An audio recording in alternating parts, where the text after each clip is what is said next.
Taking roll call before heading out to search for yet more victims. International rescue teams have set up camp in Amizmiz at the base of the Atlas Mountains, in a zone close to the epicenter of the recent earthquake. Their coordination is handled through Moroccan authorities and United Nations personnel. Loading up with safety gear, shovels and rescue dogs, teams know that chances of finding survivors are fading.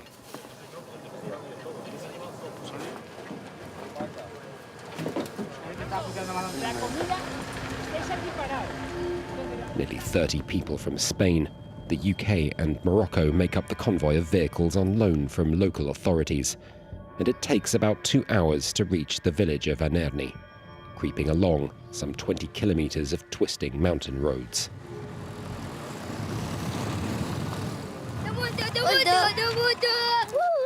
We're warmly welcomed, despite the tragedy that's hit.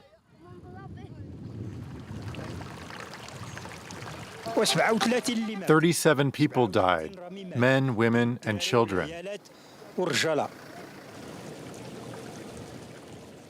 We find that the villagers have already managed to dig out the victims, leaving little work to be done.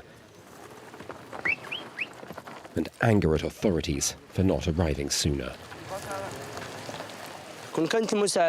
If we'd had help from the state and those with the right experience, we'd have been able to save a lot more people. The authorities sent individuals who weren't qualified. They even told us they didn't have the right equipment. They stayed for half an hour, took some photos, and left.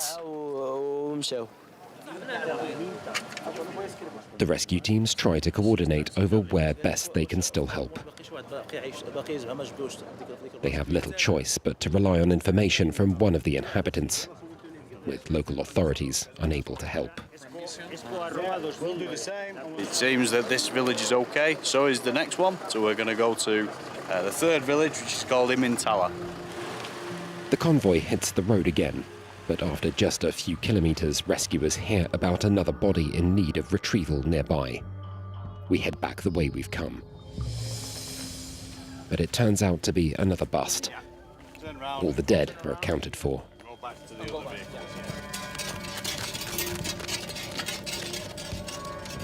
The Spanish and the British head back to camp, getting word that another international rescue group is already on site in Imintala. We keep going. Once we get there, we find that the village, about 70 kilometers to the southwest of Marrakesh, has all but been wiped off the map. The death toll is in the dozens, and entire families have been destroyed. My grandmother died, as well as my uncle, his children, his wife, my sister-in-law and her twins, my husband's uncle and his 2 children, my cousin's son, and others in the family. 88 people died in the village, and there's still bodies under the rubble. It's thanks to the volunteers' efforts that we can get the bodies out. I thank them for this. For those left homeless, volunteers are bringing clothing and blankets. For others, all too many of them, their needs are of a medical nature. Our team is made up of doctors and nurses. We found a lot of patients who need our help. For those who can move, we bring them the necessary help on site. For those who can't, we go to see them to give them care in their homes. Working conditions are worsening by the day. I'm wearing a surgical mask because of the smell of the bodies. People are making a huge effort to get them out from under the ruins. International rescue workers have been on the job for days helping Imintala survivors.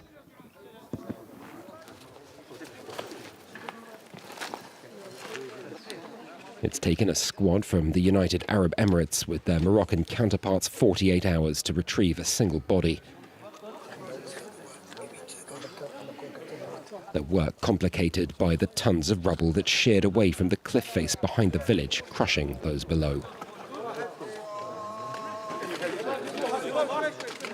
Those they bring out are quickly buried in what's left of the village's cemetery. as those who survived them grieve.